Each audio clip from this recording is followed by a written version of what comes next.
This is where I was at this point in the movie. They showed the Zeppelin, and I literally thought in my head, oh boy, an airship. Wonder what's going to happen here. And then I was fucking 5 years old.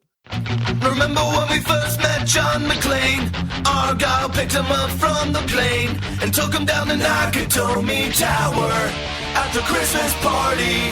And the terrorists were overzealous, but it was sweet when they killed Ellis. And with a little help from Alan, John McClane kicked ass. Welcome back to Shat The Movies, the podcast where we answer the question, were the movies we loved when we were growing up really that good? Have you ever caught yourself thinking, why don't they make movies like they used to? Can you still remember spending your Friday night searching for the perfect movie rental at Blockbuster Video? Do you know what Blockbuster Video is? If you answered yes, then this is the podcast for you. I am one of your hosts, Gene Lyons, and alongside me are my two co-hosts, Ash No Ticket Schlafly. Hi, y'all. And Big D Dick Ebert. Good evening. And each week we take a look back in time and decide if our favorite films still hold up. The movies we cover are chosen by you, the listeners, who generously commission the films you love. If you'd like to see all the movies we've covered or will cover, or want to choose one for yourself, please visit shatthemovies.com and have a look. At the end of each podcast, we will provide you, the audience, with a number of wipes each movie would take to get off your respective butts. So thank you so much for listening. If you haven't already, hit the subscribe button and share with a friend. It's how we help the podcast grow. Additionally, subscribe to our sister podcast, Shat on TV, where we review TV series such as Westworld, Taboo, American Gods, Game of Thrones, True Detective, Watchmen, and Lovecraft Country. You can find all that information and past episodes at shatontv.com. And finally, if you'd like to hang out with us all week long, follow and subscribe to our Twitch channel, shatthemovies.com/Twitch, where we play video games, host watch parties, and end each week with a Shappy Hour cocktail party, except for October 23rd. But join us on October 30th when we'll be having a Halloween-themed Shappy Hour cocktail party. Now, all that being said, Big D, what movie are we doing today? So today is a very special day in Shat The Movies history. We are completing our first trilogy. And don't write in saying, yes, the Crystal Skull is still in the Indiana Jones series. We're not counting that. So this is the completion of something that started 3 years ago. So I'm excited. And it was commissioned by one of our listeners. Now, normally listeners will commission for special events. Maybe it's a memorable day. Maybe it's a gift to a friend. Maybe it's a gift to themselves. This one covers almost all the possible bases. This commission involves a wedding, fertility treatment, naming a child after a movie character, dating and sharing the podcast with your boyfriend or girlfriend who've become your future spouse. So this is really an all-encompassing commission, and we're really glad to do it for Candace, Andy, and Indiana from the UK, and it is the 1989 Indiana Jones and the Last Crusade. So our commissioner this week writes, "Hi guys, my soon-to-be husband Andy introduced me to Shat The Movies a couple of years ago, and I've been a big fan ever since. I've wanted to commission a film for a while now, and this is the perfect reason. But first, a little backstory. We started trying for a baby in early 2015. 4 years and 3 rounds of IVF later, and I finally got pregnant. Our daughter was due to be born on the 22nd of November. We were supposed to meet Roger for drinks in early October on his trip to London, but unfortunately, I was kept in the hospital due to complications, and our daughter was born a week later on October 11th, 6 weeks premature. We had struggled to come up with girls' names, neither of us liked the other's choices, until one day Andy suggested Indiana, after Indiana Jones. We were both big fans of the trilogy. Crystal Skull doesn't count, what a pile of crap. So I agreed. And here we are 1 year later celebrating little Indy's first birthday. I thought what better way to celebrate than by commissioning her namesake. It's also a double celebration as we are getting married on the 13th of October, 14 years exactly after the day we met. I remember watching all the Indiana Jones films when I was very young. I was 7 when The Last Crusade came out, so I think I was too young to see it at the cinema. But I remember watching it at home with my family. I love the action and adventure, the riddles and clues to find the hidden treasure, and of course Harrison Ford as Indiana Jones was just the coolest. I love the addition of Sean Connery as his father in The Last Crusade. They made a great double act. I must have seen all the films in the trilogy 100 times, but they never get old. They still hold up today and are up there for me as some of my favorite films. I know you loved Raiders of the Lost Ark, so I'm interested to hear how both Temple of Doom and The Last Crusade will compare. Thanks for all your hard work, guys. Keep making great podcasts, and I'll keep listening. Love from Candace, Andy, and Indiana. Well, first, happy birthday, little Indiana. Secondly, Candace and Andy, happy 1 week anniversary because you got married a week ago. And congratulations also on your successful IVF. As someone who's gone through that same things that you did, the challenges, I'm glad you guys fought through it. And now your happy little family is part of ours. So thank you very much for the commission. Well, Indiana Jones and the Last Crusade is a 1989 American action-adventure film directed by Steven Spielberg from a story co-written by executive producer George Lucas. It is the third installment in the Indiana Jones franchise. Harrison Ford returned to the title role, while his father is portrayed by Sean Connery. Other cast members featured include Allison Doody, Denham Elliott, Julian Glover, River Phoenix, and John Rhys-Davies. In the film, set largely in 1938, Indiana searches for his father, a Holy Grail scholar who's been kidnapped by Nazis. After the mixed reaction to Indiana Jones and the Temple of Doom, Spielberg chose to tone down the dark tone and graphic violence in the next installment.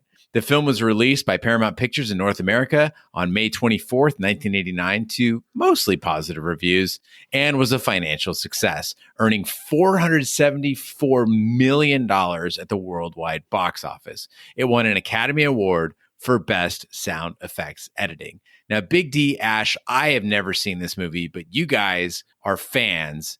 What are your memories of Indiana Jones and the Last Crusade? So last week I said that my mother had driven us to the theater. The film melted. It was utter disappointment. This was the opposite experience. At this point, I was 15. So again, Vinnie Wallace and I went down to the Mamaroneck Playhouse 4. And I remember leaving the theater just so relieved. I felt complete. We were like, how can they end this trilogy in a way that is rewarding and just feels good? And that lasted until Crystal Skull. But on that day, it was a great experience watching this movie, and I had a lot of fun today also. Yeah, I had shared last week that these movies were a pretty big part of my childhood. I talked about how Temple of Doom has always been my favorite, but this one definitely has a special place in my heart as well, because this is the first one I actually saw in theater, first and only. I saw this in the theaters in 1989. I was 6 years old, and I remember just absolutely loving it. I've seen it a tremendous amount of times since then. And so it was nice to be able to watch it again. And I feel like this is a pretty strong third piece of what I think is a really fun and amazing trilogy. So Ash, last week you told me to wipe my mind clear of Temple of Doom and prepare myself for maximum enjoyment with The Last Crusade. I'd never seen it, but I gave Raiders a 0 wipe score, which is pretty rare. I recoiled in disgust at Temple of Doom. And then when I looked, without Big D's spoiler, when I looked at what this movie is all about, I was like, look, this movie's got all the things I look for in a movie. It's got Sean Connery. It's got a strong anti-Nazi message. And it's got gondolas. Like, what more do you need? I'm glad to hear you're back on the happy train, because the anti-fun police last week, that was not only tough to record with you, but also on social media. People are shocked at you, Gene. Well, the night is young, Big D. Let's get to the trailer. We're about to complete a great quest, the Holy Grail, Dr. Jones. Oh, rats. This is it. Look, the shield is the second marker. We found it. Indiana Jones is on the quest of a lifetime. But for some adventures, one Jones is not enough. Dad? Junior? Don't call me that, please. Follow me! I know the way! A race across 3 continents. And in this sort of race, there's no silver medal for finishing second. Hang on, Dad, we're going in! Into the homeland of the enemy. Nazis. I hate these guys.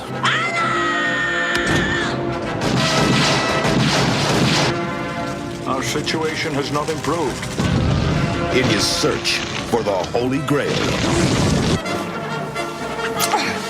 How dare you kiss me? crazy? Don't go between them! Go between them, are you crazy? Where's my father? In the belly of that steel beast. Dad! Junior!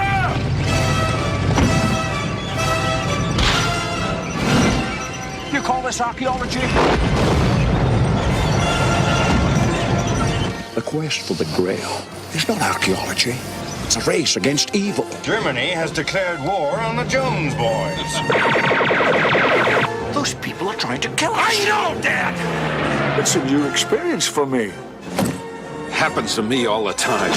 Indiana Jones and the Last Crusade. Have the adventure of your life, keeping up with the Joneses. In 1912, 13-year-old Henry Indiana Jones Jr. is horseback riding with his Boy Scout troop at Arches National Park in Utah. While scouting caves, Indy discovers a group of grave robbers who have found a golden crucifix belonging to Coronado and steals it from them, hoping to donate it to a museum.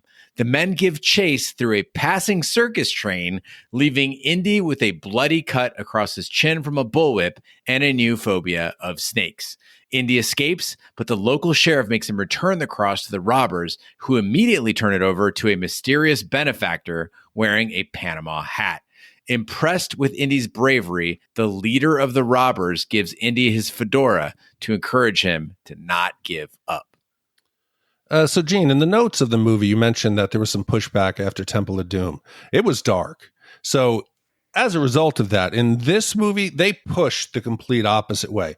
Everything is light and fun, and they start the movie off with just way too much exposition, way too much backstory. It's like, hey, we're going to reintroduce Indiana Jones. You know, that Temple of Doom stuff, that's not Indiana Jones. This is him. So we get to see, you know, why is he afraid of snakes? Where did he get the whip from? Where did he get to learn to use the whip? That scar on his lip. You know, it was just obviously a forced commercial tie-in for the Young Indiana Jones Chronicles. It was a TV series that aired for 3 seasons. It didn't do that well, but I did appreciate the fact that we saw where Indiana Jones got his thirst for grave robbing and profiteering, because he saw it could work for the man in the Panama hat. You know, when the Star Wars sequels came out and everyone was throwing around that term fan service, I thought that was like a new thing. I was like, oh, this is what it is now. All these years of amazing film franchises, plus the internet, plus people with expendable income who grew up in the 80s come together and they create this thing where movie studios feel pressured to do this fan service, right? Like, oh, it's the Millennium Falcon. Oh my God, it's Chewbacca. And here we see that, oh no, fan service existed in 1989. Like, I imagine that people in the theater are like, oh shit, that's where he got the hat. Holy shit, it's a whip. Ooh, snakes. You know, like this was, I would have been the guy in the theater in 1989 going, oh, bullshit, fuck this. So basically, you're saying you appreciate the opening to Temple of Doom finally because it was better than this one. If there had been a tap number, maybe it would have started better. But I will say, I don't disagree with anything you guys are saying, but it was nice to see River Phoenix here. River Phoenix is that, you know, random actor that I think a lot of people today don't remember. And he was such like a powerhouse back in the 80s and 90s. I know we haven't done it on the pod, but one of my favorite films from this time period is My Own Private Idaho that he did with Keanu Reeves. And he's just such a great actor. And I think as silly as this opening is, he's great here. And he really looks the part. Like, I totally bought him as a younger Harrison Ford. And I think he does the best with what he's given. It was a nice kind of, you know, sad 80s cameo to have him show up here. One of the interesting parts about doing Shat the Movies that we don't talk about that often is that if you're just a casual movie watcher, you can just stop the movie. Like, if you're not in on the first 10 minutes, you go, fuck it. I'm going to go back to the menu and I'm going to go watch something else, right? But we don't have that option. And listen, lesser podcast hosts will just throw up their hands and go, I didn't like the movie, and give it a 5-wipe score. But no, we're committed here. So in the first 10 minutes, I was like, this movie is bullshit. If it's another 2 hours of this, I am fucking out. But listening audience, if you were considering stopping in the first 10 minutes of the movie, don't. Give it a chance. because the opening to me looked like a totally different movie. Like you said, Big D, it was like a burst of sunshine up your ass. And the rest of the movie is actually grounded and interesting. But in this first part, it almost seemed like they had a different crew, a different budget. The props, the costumes, they looked so fake. It reminded me, Big D, of your favorite movie, Time Rider. It was like they took a scene out of Time Rider and slapped it on the front of an Indiana Jones movie.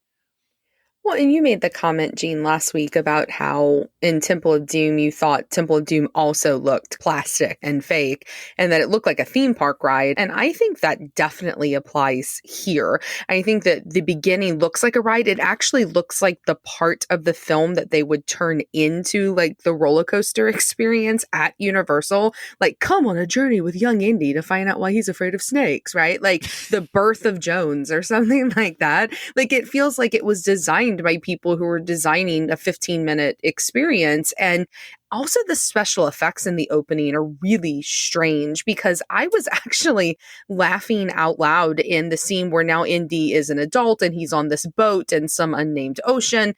And there are these crazy waves. And we talked a lot about physicists last week and how there were things in the Temple of Doom that like would have never worked. Well, there were clearly no people there with physics background designing how waves actually work because they're crashing on the front of the ship and then they're crashing on the side of the ship and they're massive. And so the exact moment that he's thrown from the boat and it explodes and he's able to hold on to the little life raft and the sea's calm because Indiana Jones has joined them. And so it wasn't just the part with River Phoenix. Really the first like 15 minutes, I had not remembered it being kind of so fake, I guess. My, how the tables have turned. Last week, when I was like, oh, the bridge slapping into the wall would have fucking killed Indy. And you guys are like, Gene, stop being a stick in the mud. This movie's so much fun. Ash, I was so relieved after that bullshit opening to see Harrison Ford being Indiana Jones on the boat, like, jumping for the crucifix. I didn't give a shit what was happening with the waves. There was action happening. It was a massive upgrade from those sequences in Temple of Doom. And also, last week I said that The Mummy was so much better than Temple of Doom. Here I see how much The Mummy borrowed from Indiana Jones. If you're paying attention to the waves, baby, you're looking at the wrong thing in this scene. Yeah, seriously, the problem isn't the waves. You have to ask the bigger picture, right? So Indy's now back teaching school again. He's in front of the class. Marcus comes in. He presents him the cross. Where did he find the time to go to Portugal for the weekend, get stuck on a boat, kill all those men during the year? All those kids that are screaming at him for his after-hours meeting, we think it's because Indiana's a great teacher. No, it's because the guy's been fucking missing for 2 months in Portugal, killing a bunch of people. So, Ash, I come from, I have a humble bachelor's degree in journalism. Oh, wait, and another one in communication. But is this what it's like, you, professor, is this what the life is like? Did you climb out of your window to get away from your students? No, I don't have a window. But yes, I mean, pretty much. I think that the thing that we don't understand here is that he's most likely on sabbatical, right? Like sabbatical is this great thing that professors can apply for. So he has time to grave rob and murder because he's on a paid leave of sabbatical. And that eventually will go away just like tenure. And speaking of tenure, that's my question is this man tenured? Because if he is tenured, there's no way that he has that course load or that student count, because I was talking to a person who shall not be named the other day who was complaining at UH because as a tenured professor, they have not had a regular course load in forever. But because of coronavirus, there are no adjuncts. So everybody that's teaching is tenured. And he called to say how horrifying it was that he has 36 kids across all of his classes. And that's a big deal. So no, I mean, if he were a tenured professor, as he most likely is, this isn't what it would be like. But if he's adjunct, yeah, but he wouldn't have a window. He would have a closet. So 36 students and not a lazy Susan in sight. I know. And only one piece of pizza. Well, Indy is introduced to Walter Donovan, who informs him that his father, Henry Jones Sr., has vanished while searching for the Holy Grail.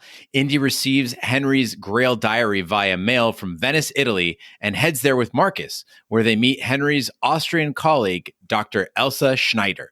Indy and Elsa discover a set of catacombs that house the tomb of a First Crusade knight that reveals the location of the Grail. They flee when the catacombs are set aflame by the Brotherhood of the Cruciform Sword. A captured member tells Indy where Henry is being held, and Marcus reveals a map to the Grail, which begins in Alexandretta. Call me a dumb American, guys, but when the plot is just laid out for us by Walter Donovan, I was fucking relieved. Like, Walter Donovan's like, Indy, let me tell you what this movie is about. And then he just tells us exactly what's going on. Listen, I'm rich. I got this thing going on. You got to go do this. These are all the plot points. Here are all the major players. Here's where you're going geographically. I was relieved that the movie was going to make a ton of sense, and I didn't have to think anymore because I get it already. Now let's just enjoy ourselves. You talk about the tables turning. Last week you said that Temple of Doom was made for people who don't like to think. And then this week you're praising this movie when we don't have to think. But I'm here for it because I complained about the beginning. But from this point on, there will be nothing but praise because the movie gets to become immensely fun. And I love that whole problem solving drama about figuring out where like the X was and where the buried tomb was. And I remember being blown away by it as a kid in '89 because it was something different than I had ever seen before. And now I think if you've never seen it, maybe this looks way overused because movies like The Da Vinci Code and National Treasure and any film like that has totally taken from both this plot, the way it's structured, and scenes like this to create their own story and reveal answers. But I think we have to pay homage where it's due, that this was one of the first films that was structured that way and that has that payoff like this one does.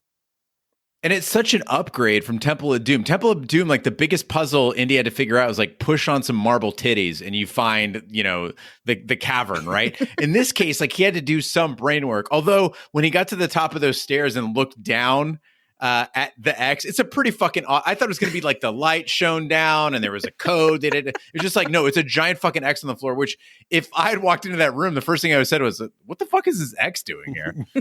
Yeah, exactly. Yes, he likes his puzzles, but can we please stop calling him an archaeologist? He is not an archaeologist. If we ever need proof that Dr. Jones does not care about any kind of artifact or historical site, he goes, okay, let's see there. Oh, there's an X. And he grabs the big metal base of like that thing you rope off an area with, and he's just smashing the ground on a hunch. He didn't do research. He didn't get confirmation. He's just like, well, there's an X. Let's start smashing that thing.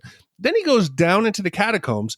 The first corpse he finds in this new historic, groundbreaking find, this is underneath what used to be a church that's now a library in Venice. What does he do? He rips the first corpse apart, takes the bones, wraps the cloth around it, dips it into the petroleum, sets it on fire. He's desecrating bodies. He's destroying historical sites. He shoves the cover off of the knight's tomb and just flips over the sarcophagus. He does not even stop for a second to think, is this something to do? No, he just thinks about himself. But that's what makes it so much fun. He's like a bull in a china shop. I gasped like 3 different times. Yeah. I know it's a movie. I know these are props. And I was like, what the fuck?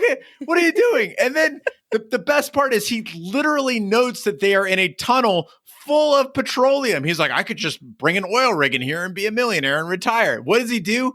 He lights a torch. Like, dude's got a death wish.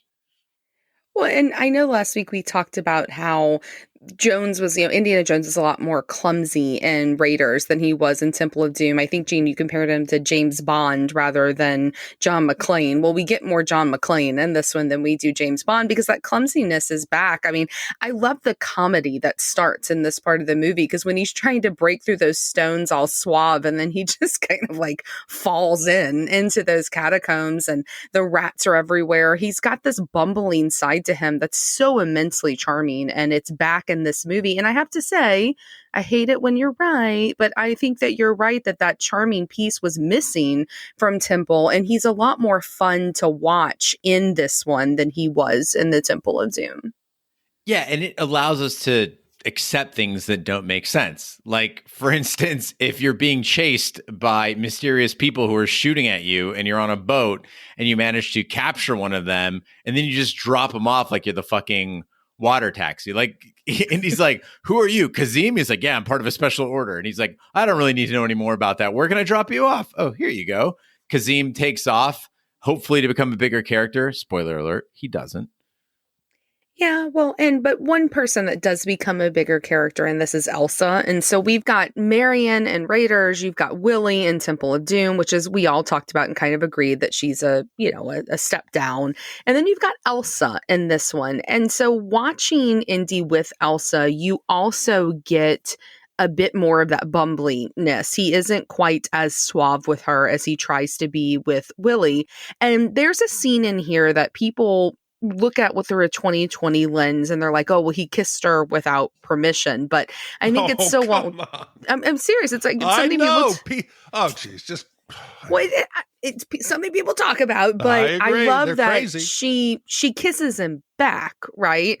Like he does this whole thing like, I don't, go with loose women. And she's like, well, I don't like arrogant men. Like she gives what he gives her, like she gives it back. And so I like that because you see here that professorial aspect of him that he's sexy, but he's also really nerdy and he's an action hero, but he's clumsy as fuck sometimes. And I just think that works better than the James Bond and it's hotter than the James Bond. And so because of all that, these Venice scenes, they're kind of gold because of it and they work really well.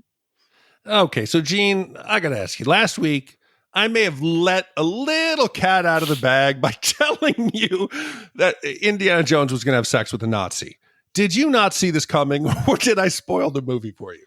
Did I not see this coming? No, yeah, it was pretty fucking obvious. Like, I mean, I got it. As soon as she had the accent, I was like, this bitch, but I liked Elsa, or Dr. Schneider, so much more than Willie because she does stuff like Marion in Raiders of the Lost Ark. She does stuff. Granted, Dr. Schneider stuff is evil stuff, but it's still stuff. Like she is a worthy counterpart. She is Dr. Jones's equal in intelligence, in flirtatiousness, in agency, and I appreciate that. It's sexy. Well, Indy and Elsa head to a Nazi-controlled castle in Austria where Henry is being held. Indy finds Henry and frees him, only to be quickly captured by SS Colonel Ernst Vogel. He learns that both Elsa and Donovan are actually working with the Nazis and are using the Joneses to find the Grail for them. Elsa kisses Indy goodbye as she departs. After their escape from the castle, Henry tells Indy that the Grail is guarded by 3 booby traps, and his diary contains the clues needed to pass them safely. Disguised as an SS officer, Indy recovers the diary from Elsa at a book-burning rally in Berlin and comes face-to-face with Adolf Hitler, who autographs the book without recognizing him. Indy and Henry board a Zeppelin to leave Germany, but are forced to escape in its parasite biplane once the Nazis discover them aboard. A dogfight with Luftwaffe fighters ensues. So I found myself really surprised. It took 48 minutes before we see Henry Jones Sr., that we get Sean Connery to come out. I thought he came, and we see him for a second from behind in the beginning in the commercial for the Indiana Jones Chronicles, but I'm talking until we really see him. And I think the movie at that point shifts. It shifts from something that's entertaining, it's fun, to something completely exceptional. The combination of Harrison Ford and Sean Connery, it is comedic gold. They are arguably, I think, the most memorable father-son team of 80s and 90s films. And we see a real, genuine growth from the characters. And I just could not love them more as a combo. And all too often, guys, we will use that cliche phrase where like, this person played within their character, or they toned it down, or, they really scaled it back. Sean Connery can't do that and should not do that. Like, think of the Highlander. Like, he doesn't make any sense in the Highlander, but you're like, okay, it's Sean Connery. In this movie, I'm like, I want him to be Sean Connery, and he absolutely fucking was. He didn't try to tone any of it down, and it made it that much more interesting. And Big D, you talked about that comedic quality. I think it's really on display in the scene where Indy comes to rescue him, right? I was laughing throughout. I mean, just the way that they both bungle it up. And then when his dad is basically trying to tell him, hey, look, she's not who you think she is. Elsa is bad, and he's not listening. And it just made me think, Indy, you got to always trust your dad over a woman that you just met like 2 days ago. Like, I don't have a dad, so I'm good. I'm just going to trust your guys' opinion. But thanks for bringing up my dad, guys. Oh my God. We didn't.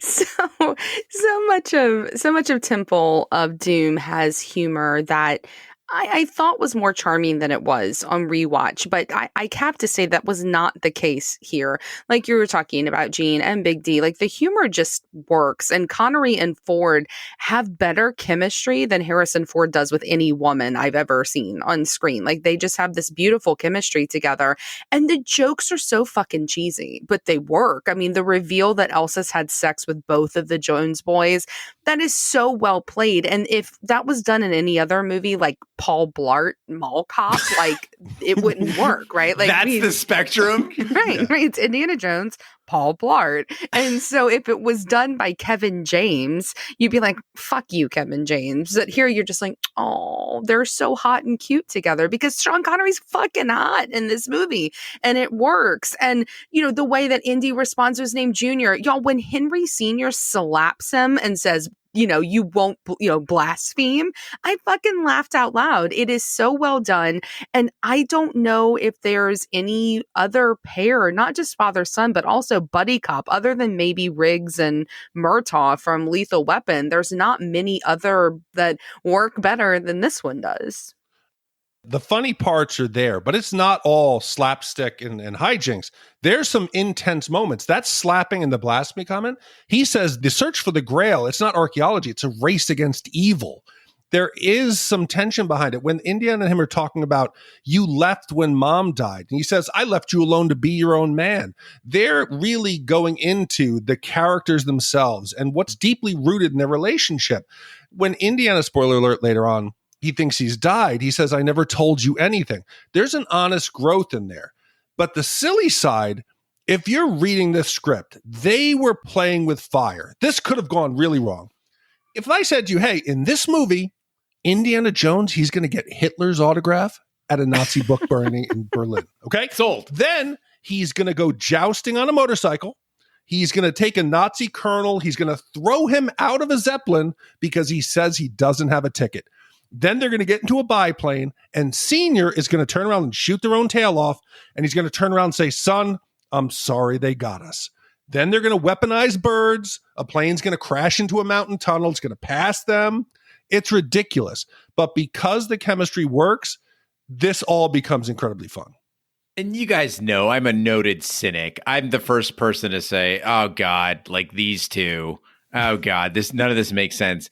This is where I was at this point in the movie. They showed the Zeppelin, and I literally thought in my head, oh boy, an airship. Wonder what's going to happen here. And then I like just, I mimed my popcorn bucket. And I was like, fucking, let's go. I was fucking 5 years old. But what was really fun about it is it was simultaneously doing these goofy things, like you mentioned, Big D. And Ash, as you said, yeah, sometimes it got a little carried away. But the movie was playing with us as an audience the whole time. It felt almost interactive, like it was like mental 3D, right? One example is when Indy passes by the door where his father's being kept, and then he points back over his shoulder and he's like, wired. And I didn't notice the wiring there. It was like, it was kind of playing with me. Or when he came in as a Scottish lord, and me, again, cynical Gene, I'm like, this is fucking terrible acting. Like, no one would buy this. And literally no one bought it. Like, the guy at the castle's like, you're not a fucking Scottish lord. This is ridiculous. And that sort of intelligence in the film really propels it to another level.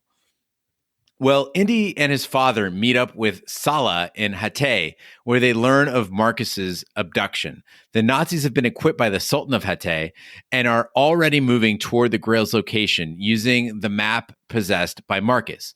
Indy, Henry, and Salah find the Nazi expedition, which is ambushed by the Brotherhood. During the battle, Henry is captured by Vogel while attempting to rescue Marcus from a tank. Kazim and his comrades are killed, and Indy pursues the tank on horseback and with the aid of Salah saves Henry and Marcus. He is caught up in a fight with Vogel, but escapes just before the tank goes over a cliff, sending Vogel to his death. Now, we talked about side characters in Temple of Doom, and I wasn't really particularly fond of any of them. I thought that Willie was just kind of a wasted character, and Short Round was really the only outstanding character other than Indy. Well, here we get even more side characters introduced. And I was so excited about Marcus, thinking that Marcus was kind of going to be like a Jonathan from The Mummy, right? This British drunk. We're going to have a lot of fun with him. Or Salah, I was like, oh, cool. Like you got a great actor in John Rhys-Davies, and they basically got to do nothing. Salah felt like he was just shoehorned in there. When you watch the trailers for this movie or look at posters for the movie, you would think that he plays a bigger part. He's like a nobody. He doesn't do anything. No, I mean, he's there just to bring you back full circle to the first movie, where he was the sidekick. But I disagree with you, Gene. Any more sidekickery or sidekick action would have just detracted from the main two. I mean, the highlights are Connery and Ford. That's who we want to see. I didn't need to see more than Salah other than to know he really wants camels. He doesn't care how he gets them. He is gonna, no you camels. And me both, Salah. Okay, I'm going to get camels. No, you're not going to. When he says Marcus is fluent in so many languages, he'll disappear. And then you see him like, hello, can anyone tell me? That's enough. That's all I needed, right? But you have to turn your mind off with this movie, Gene, and you're still on the path to enjoying it, so I'm happy. But I have to go back. Anytime I see a tank, my just antennas go up. I got to pay attention if it's anything military. And that is a Mark 7 heavy Churchill tank. The problem is that thing only goes about 7 miles an hour when it's out on uneven terrain. A horse can gallop at 30 miles an hour. So that chase, I'm immediately being like, this is highly unlikely or improbable.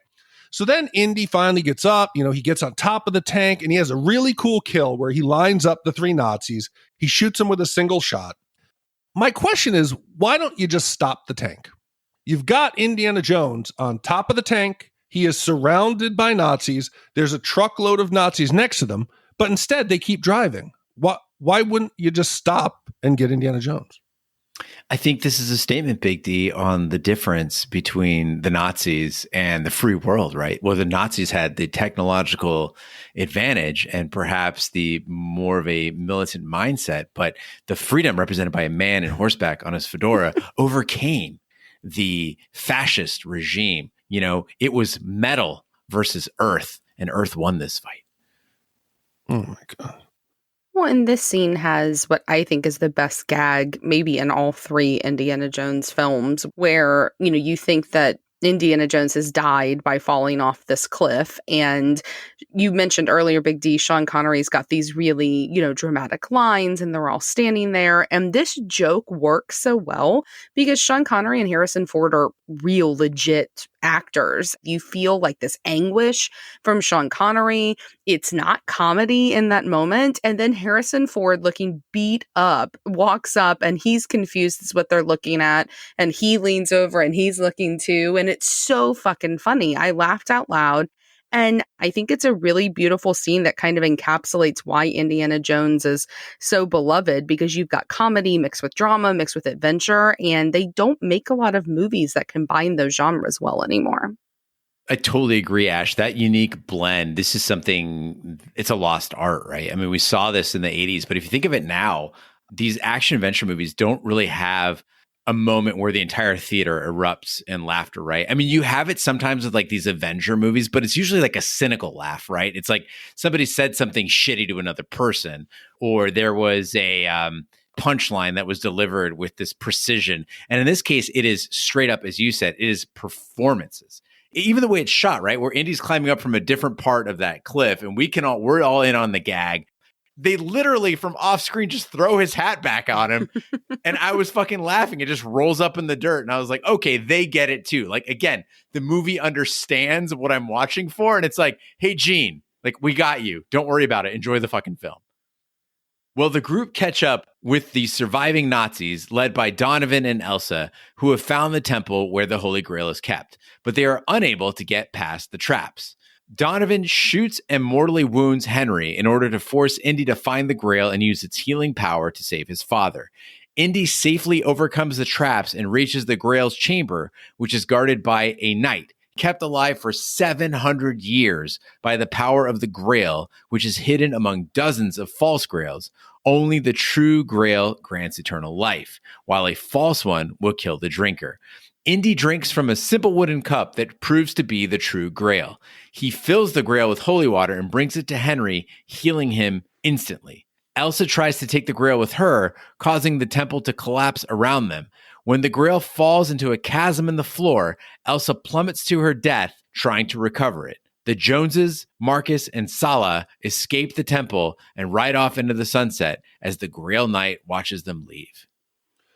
Okay, so I want to start this section by saying I love this movie. I love everything about it, but I can't turn off that part of my brain that goes, how does this work, right? So I have some problems here with the Grail's power.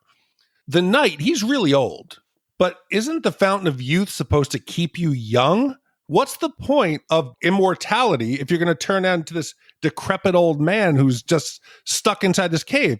And then if you leave the cave, the powers are kind of negated. They don't work anymore. So how come Henry Sr. doesn't die when he leaves the chamber, right? But a bigger problem here is they have no problem forcing these indigenous people to run through the booby traps to test them out and figure it out. They're like, okay, who's the next volunteer? You go through the blades. You go through. But when it comes to the big moment where Donovan is going to get the cup of Christ, he's going to become immortal. He just lets Elsa take a guess for him and trust her decision. This is bullshit. He would have been like, okay, volunteer, you drink. Yep, that's not the Grail. You drink. That's not the Grail. Instead, he shrivels up and he turns into whatever it looked like from Poltergeist. That old guy and withers away and turns to dust. Yeah, I mean, I think that you're missing the point of the Grail, though, is that the thing they find out is that the Grail doesn't make you young. It makes you immortal. And so it gives you long-lasting life, not youth, right? The youth part is that you don't die. And I liked that. I liked how they played with that trope. And the whole reason why Henry Sr. doesn't die is because he doesn't stay immortal. So he's healed, but he leaves. I'll give it to you on the trials. I think they're pretty easy to figure out. You know, they do this whole piece of the movie building up to what these trials are going to be. And then Indy just like figures them out like that. Like, you know, it's super quick and super easy. He's a professor. Right. But he isn't a Grail professor. That's his dad. And so I don't know. I wish they had let the puzzle thing, stretch out a bit more. But I did really like how they messed with the whole idea that the Grail, in order to have the immortality, you have to stay with the ugly cup. Where is he shitting for 700 years? Is he shitting down to that ravine? He's immortal. He doesn't have to shit. He's got a giant chasm. Yeah, it's got a smell. That's the fourth trial. Holy shit.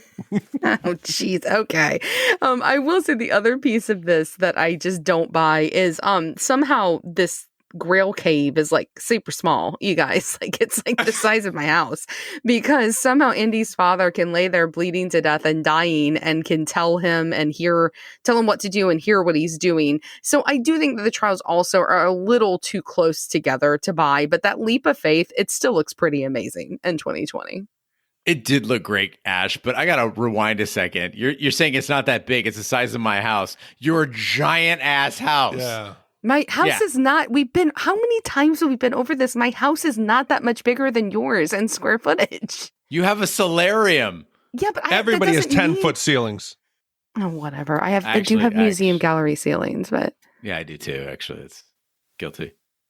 But anyway, the leap of faith, it did look amazing. And also, I really liked we talked about that bond between father and son, Big D, that you mentioned that was developing here. I was like buying into it, man. I was like, he genuinely cared about Indy, and the way he was just kind of speaking out to heaven. There was sort of a religious experience there. I liked it. Yeah, and one of the things that I like also here is the fact that they subverted my expectations. And it may have been the first time it happened to me as a young movie viewer. When we get Indiana, and he's going to have to motivate him to go through the trials and figure it out, and they shoot Dr. Jones Sr., I was shocked, but it's a brilliant move. I wish more movies would do this. How many times do we see movie villains that just give half measures? They say they're going to do all these terrible things, but don't. If the villain actually forced people to comply more often, every movie we watch would be very different. Yeah, can you imagine if Mola Ram didn't fuck around with all the like dresses and the fucking lowering the cage? It's just like, I'm tearing your fucking heart out. Let's party. Exactly. I'm evil. What do you want? Exactly. Fucking. What if they shot Holly Gennaro in Die Hard? Just shoot her. Yeah. Just shoot her. Yeah. Well, I had a much darker take on this, Big D, as well, because when kind of speaking to your question about the immortality and the Grail, I thought when Henry Sr. Like when Indy poured it in his father's mouth and then poured it on his wounds, I was like, oh no, he can never leave the cave. Like I thought that's what the message was trying to tell us. And so everyone was so happy. And I'm like, why are you guys happy? Indy, we should be crying right now. Your dad's going to have to live the rest of his 700 years in a fucking cave. Yeah, but why is nobody else grabbing that cup? Wouldn't you be grabbing that cup and being like, hey, give me a drink. I'm next. I mean, Elsa tried. Yeah, she did. She did try. But I rarely ever go in search of fan theories. But this one, I did come across one that I would like to throw out there to our listeners. It is a fan theory. And if you've watched, obviously, we're going to ignore the Crystal Skull. It has spawned a term called nuking the fridge. So it's much like jumping the shark was Fonzie jumping over a pool of sharks. In this, nuking the fridge was the fact that Indiana survives a nuclear detonation by climbing inside of a fridge. It's then blown hundreds of feet in the sky. It just tumbles, as the town around it just disintegrates, right? And he gets out with no injuries, nothing. So there is someone on Reddit who came up with a theory that says that was all possible because Dr. Jones drank from the Holy Grail. And this proved to extend his life and also gave him some ability to heal and regenerate. So it could be a possibility, or it could be just, hey, nuking the fridge was stupid and we're all trying to find a way to explain it away. Yeah, I mean, that movie is pretty dumb, which is sad because Cate Blanchett was in it and she's incredible. And that movie is really shitty. But I also think it would just undo the whole movie's belief system. So I don't buy it. Small request. If Cate Blanchett fucks anybody in that movie, please don't tell me because I haven't seen it. Yeah. Oh, she's a Nazi. You'd love it. Well, I am not, spoiler alert, a super sentimental person most of the time. I don't love cheesy stuff, but I'm sorry, guys. Like, I was a sucker for that backlit in shadow Indiana Jones at the end of this movie using that rain thingy. I think that's what they're called, right? The thingy that he's whipping the horse with. The rain thingy? I don't know. The Didn't reins. you have a horse growing up? I picture I did not. I hate horses. I'm terrified of horses. Daddy, I want a pony. Note that the only reason she didn't have a pony is that she's afraid of horses. Not that they couldn't afford one. Such assholes. Yes. Whatever. So I don't love cheesy stuff, but fuck it if I'm not a total sucker for that backlit in shadow Indiana Jones getting his horse going. The score starts swelling behind him. Like, it's just this beautiful movie moment. And I know this makes me sound old, but like, they don't make movies like this anymore. Like, it isn't something that exists anymore. This is old cinema, right? This is cinema that just doesn't happen now. And it was a moment, and I felt that moment again. I felt like a kid again. I felt like what I felt like going to the movies growing up because I couldn't watch them at home yet because we didn't have access to them. I think that's part of it. We have so much access to movies now that they're not as special. And there was something so special about experiencing this with my family who I loved that was, feeling the same way. And that collective experience that you get from a movie in a big theater with that big swelling noise. And it was really nice to watch that on my couch. Like, I felt all of those things all over again. Well, now is the time where we give our Shat scores for Indiana Jones and the Last Crusade. The Shat meter is based on a 0 to 5 wipe score. 0 wipes is a perfect movie. It is drinking from the pristine chalice, the Holy Grail, and granting yourself immortality. 5 wipes is it's basically a Temple of Doom, guys. So Ash, we'll start with you. What is your score for Indiana Jones and the Last Crusade? The movie's just fun. It looks really good. I thought the pacing was great. I didn't feel the time at all. I thought it was quick. I thought the action didn't stop. And it also, like we've talked about, had real emotion. It had genuinely funny gags. It had really funny jokes. And I think that it was a perfect way to send Indy off into that beautiful sunset in that desert. It was perfect. I wish that they hadn't, spoiler alert, ruined it with aliens and the crystal skulls. But I think if we can forget about that, this truly is one of the best ending pieces of a trilogy. I tend to like the middle piece more. Two Towers is my favorite of the Lord of the Rings. Empire is my favorite of the Star Wars. And the fact that I like the ending piece of this, I think says a lot about how good this end to this trilogy is. So I love it. I'm good with it being the last and almost perfect Crusade. So I'm going to give it 0.5 wipes. So for me, Ash, I agree with almost everything that you said. I think the action scenes, they're still fresh. The pacing of the movie is great. The script is strong. The acting is top notch. The chemistry cannot be denied. It's as thrilling and exciting an adventure as it was when I watched it at 15. It is movies like they don't make today. It's movies with a heart. Now, I gave Raiders of the Lost Ark a perfect score. That's because there was no part that went into that movie that was unneeded, that you could cut out, anything extra. I'm going to give this movie a 0.5 wipe only because you forced in that infomercial in the beginning. If you cut that part of the movie out, if you start where Indiana's on the boat and those unbelievable, the physics of the waves don't work and whatever, it starts there, he fights, it blows up. You cut that 15 minutes out of the movie, this is a perfect movie. This would have been a 0 wipe. But because of that one small thing, this sits behind me in the rankings of the trilogy, and I will give it a final score of 0.5 wipes. So that's half a wipe from Ash, half a wipe from Big D. Listen, guys, last week I was the anchor, I was the bummer, I was a gloomy Gus, and I came in under average for Indiana Jones and the Temple of Doom with 3 wipes. I'm changing that. I'm coming on the positive side of average. This is an above average movie. It is a massive improvement over Temple of Doom, but it still feels like a lot of fan service and lacks that magic that Raiders had. I wouldn't say I had fun watching it other than Airship. I wouldn't say that I found it breathtaking, but I did have a few laughs, and I understood why it's a classic. I understand why people enjoy this movie. And maybe like you guys, if I had seen it when I was younger, it would have felt different.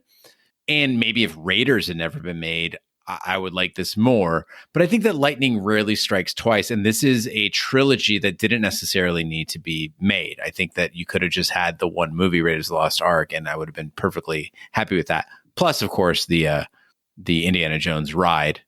It is the most enjoyable ride of all time. So for me, this is a 2 wipe movie. And averaging our scores out, 2 wipes, half a wipe, and half a wipe. That brings us to a 1 wipe average for Indiana Jones and the Last Crusade. So, Gene, with an average score of 1 wipe, I'm going to tell you, this ties now in the 26th spot with a bunch of movies. So I'm going to read off the ones that it's tied with that are all 1 wipe movies. Empire Strikes Back, Conan the Barbarian, Rounders, Back to the Future Part 2, Tremors, and Sling Blade.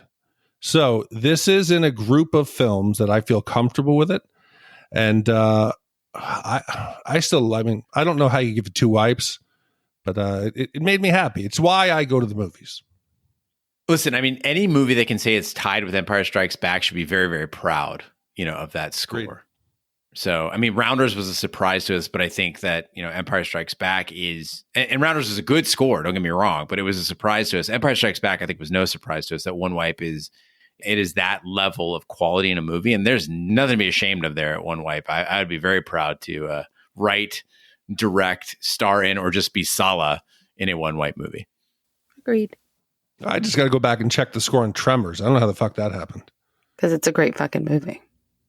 It sounds like a King B effect was in effect that week. Yeah, King B, always the optimist. Cheerleader King B. Exactly. Anyway, Big D, what do we have coming up next week? So next week, we kind of let the cat out of the bag last week, and this will be a gift for Tom C. from Texas. It will be our Halloween Shatacular for 2020. And the movie tells the story of the apparently comatose Mike Myers while he's being transferred from one hospital to another. Wakes up when the ambulance crew talks about the surviving niece, Jamie. After slaughtering his attendants, Myers sets out to find his one living relative, who is fortunately being cared for by a kind and resourceful foster sister named Rachel. Meanwhile, the ever-cautious Dr. Loomis remains on the killer's path. And this is a gift for Tom C. Came out in October of 1988, and it is a great movie.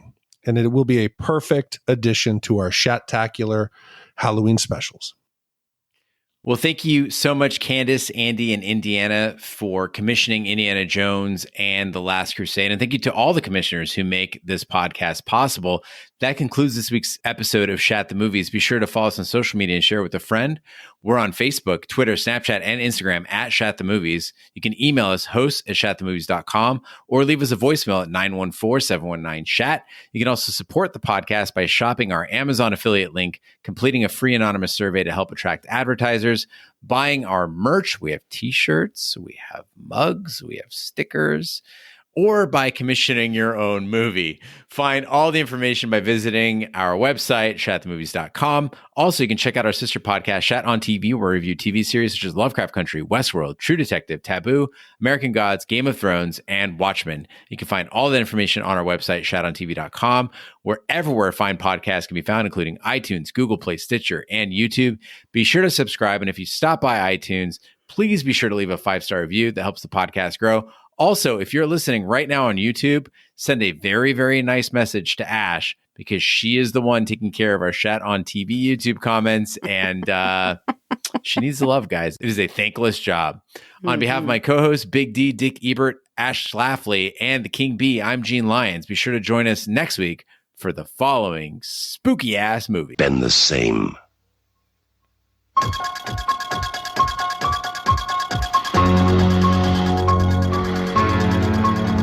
Now, Michael Myers has come home. He has returned for one more night of unholy terror. Michael! Somebody help me! He's here to kill that little girl and anybody who gets in his way. Oh, God!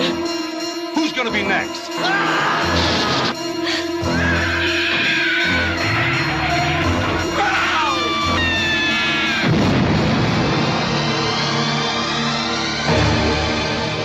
Halloween 4, The Return of Michael Myers.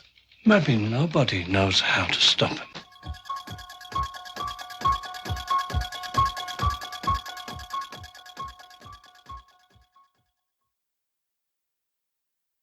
Hi, y'all. That is not your hi, y'all. That is my hi, y'all. Okay. Hi, y'all. Ash, no ticket Schlafly. Hi, y'all. I mean, that sounds even worse. That's a good one. So bad. Oh, by the way, someone wrote in this week and said that you sound like Scarlett Johansson. And so I went and listened to Scarlett Johansson's voice. You do sound like Scarlett Johansson. No, it's creepy. Not. You do. No, listen to her. Okay. Listen to her on monologues. Okay, I'm trying to do my hi, y'all here. All right.